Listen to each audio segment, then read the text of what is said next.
Hello students, myself Manu Singh, your computer networks lecturer. Hope you all guys are doing well at home. Starting with the topic of switching in computer networks, which is from unit 2. So let's start. What is switching? It is a technique of transferring the information from one computer network to another network is called switching. And it is done with the help of switches. Now, what is a switch? It is a hardware device which is used to join multiple devices together with one LAN. Right? It operates in full duplex mode and it is used to transfer the information only to those devices that are verified, their destination addresses. So, it operates at layer 2 in the OSI model. Packet switching is minimum as it directly communicates between source and destination, means it is one-to-one communication. It does not broadcast the message and it works with limited bandwidth. Now, why switching concept is required?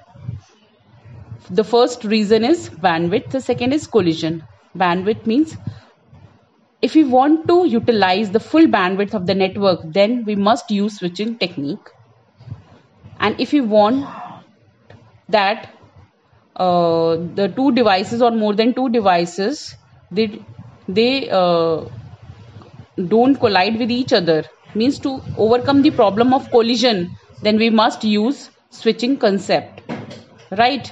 Now, what are the advantage of the switching? Switching increases the bandwidth of the network. First. Second, it reduces the overload of individual PCs, means the workload of the PCs as they have verified their destination addresses or device addresses, right? Also, it increases the overall performance of the network by reducing the traffic on the network because it is one-to-one communication. Now, what are the disadvantages? It is more expensive than network bridge, right?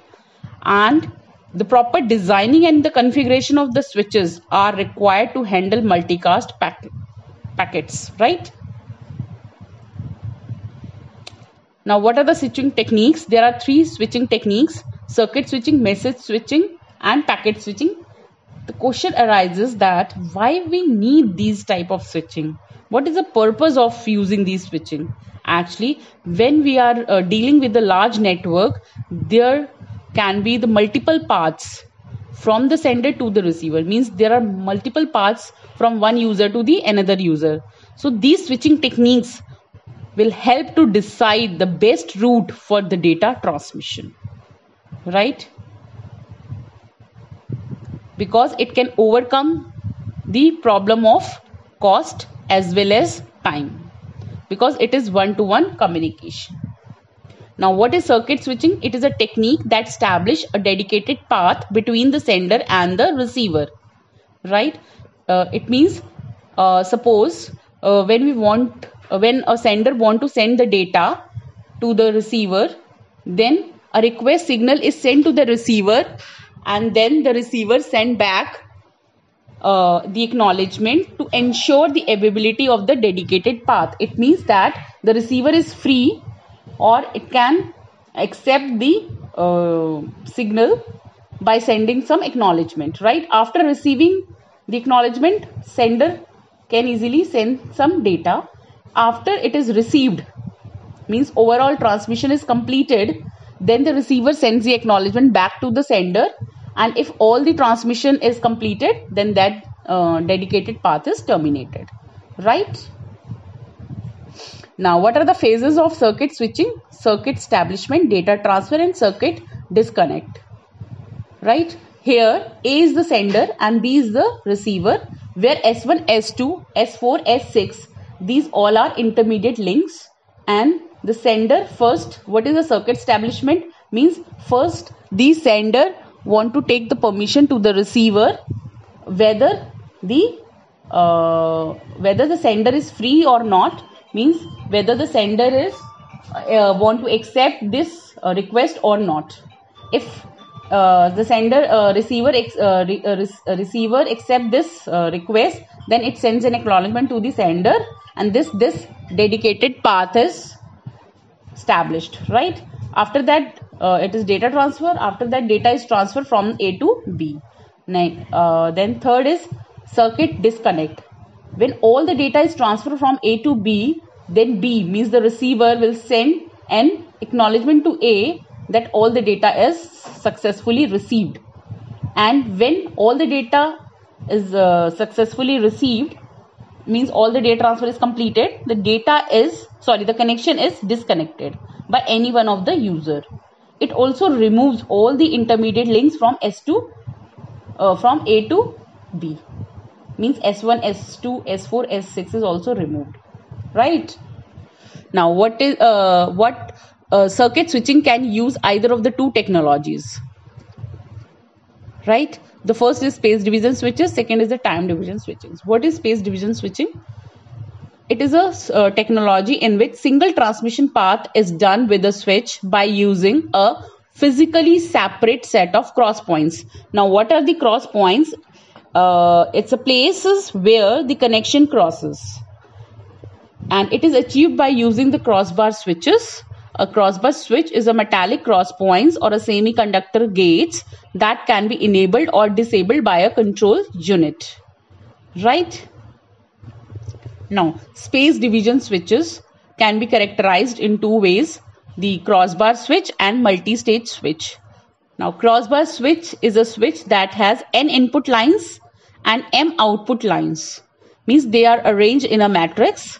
A crossbar switch has m into n interaction points, that is called cross points, or the places where the connection cross. Which places? M into n places where this connection cross is known as cross points. Now, what are the disadvantages? The number of cross point increases as the number of station is increased. So it will become very expensive for a large switch. So the solution is using multi-stage switch.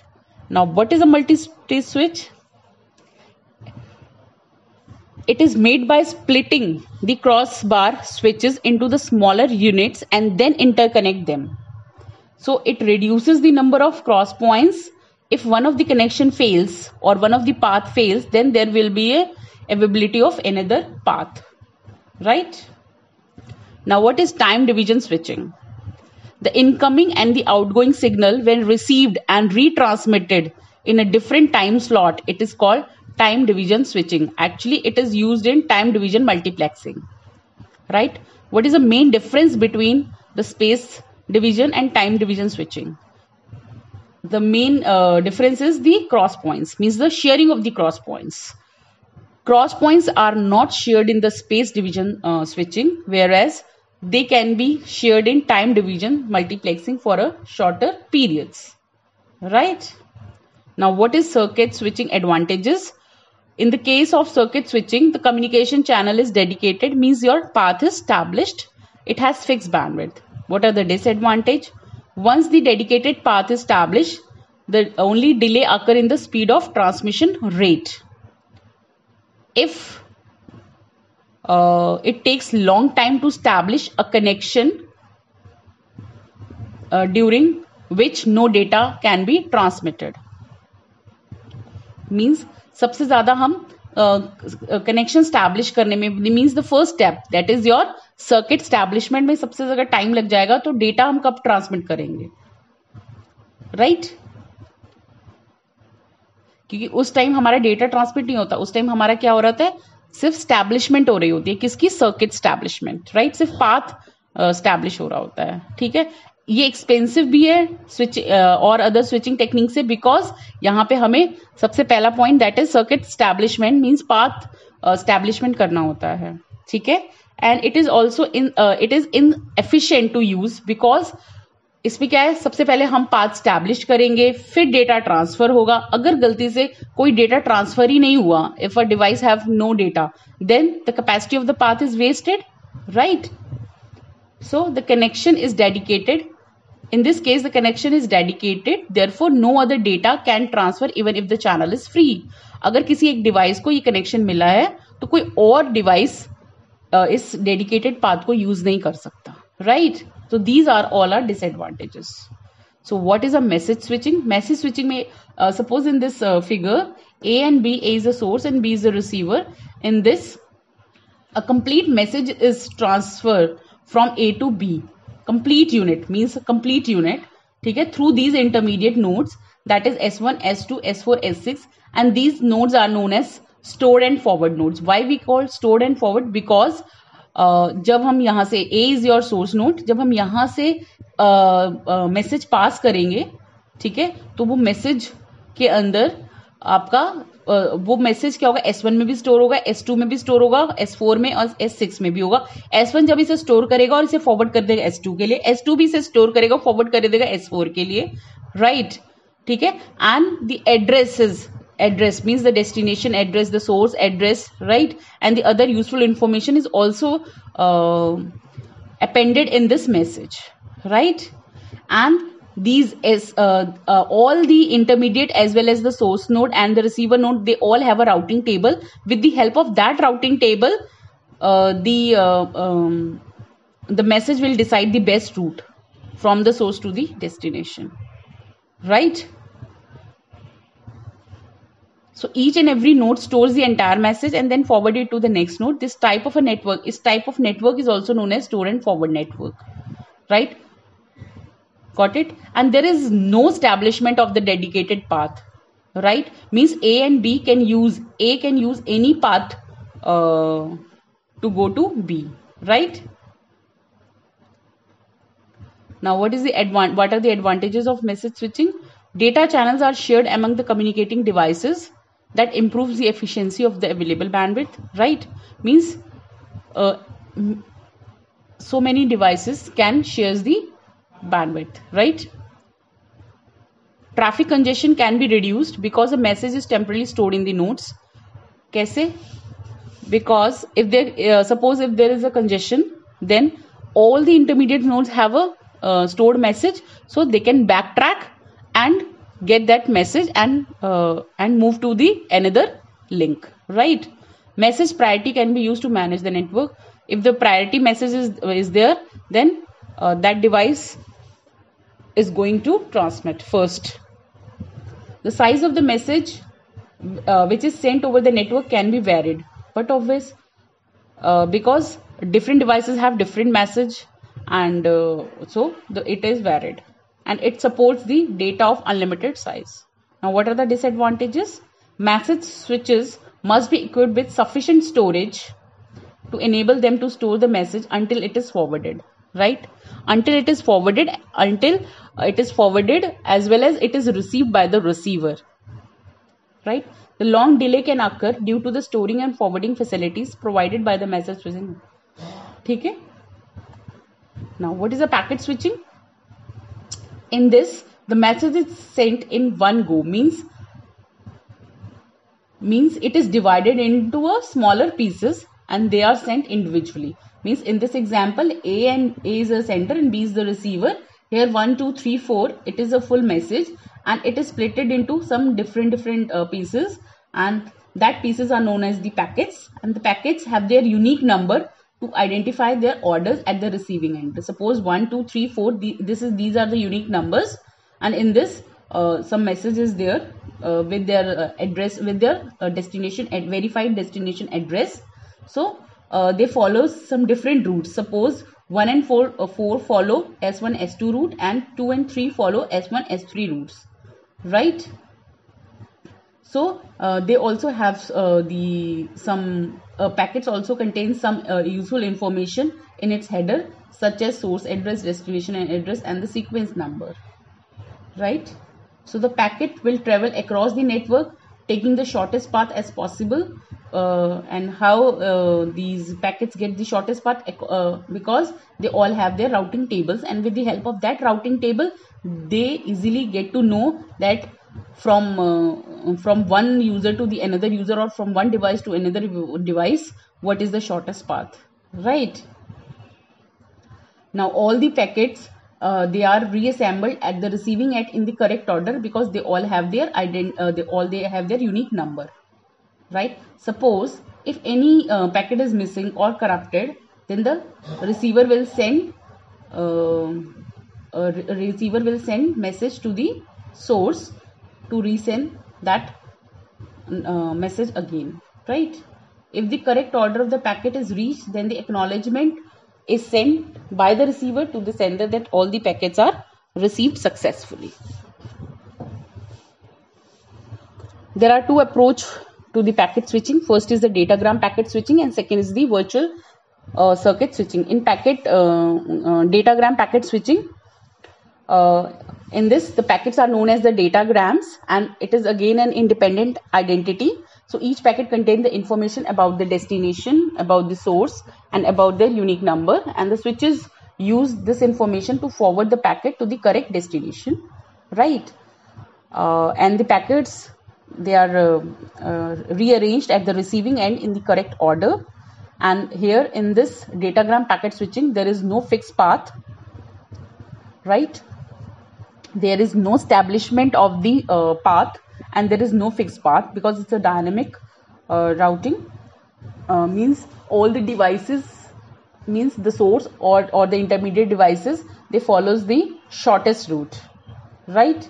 And they will take intermediate nodes, take the routing decision to forward the packet, so that the time and the cost should be minimized. And it is also known as connectionless switching, right? Now second is virtual circuit switching. It is connection oriented switching. In this, pre-planned route is established before the message is sent.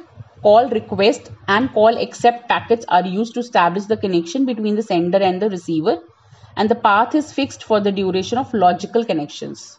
Means there is no physical connection, there is a logical connection between the sender and the receiver. Suppose in this diagram, A is the sender, B is the receiver, 1 and 2, these are the intermediate nodes. So first A sends a call request to the receiver B. When B accept this request by sending the acknowledgement to the sender,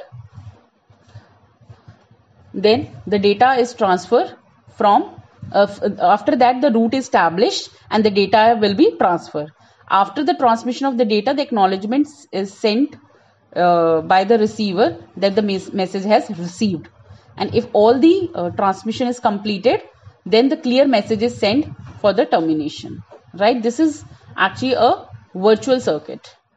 Means the virtual connection is established between the sender and the receiver. Now what are the advantages? First is a cost effective. Means the switching device do not require massive secondary storage to store the packets, so the cost is minimized to some extent. Reliable, yes, because the packets can be rerouted, so it is reliable. Efficient means many users can use the same communication channel simultaneously, so the bandwidth, the available bandwidth can use efficiently, right? Now what are the disadvantages? Packet switching techniques cannot implement in those applications that have low delay and high quality services, right? Because the protocols used in this packet switching techniques, they are very complex and very high cost, right? If the network is overloaded or corrupted, then it requires retransmission of the lost packets, so it may lead to the loss of critical information if the error are not recovered. Hope you guys understand what is switching technique. Thank you.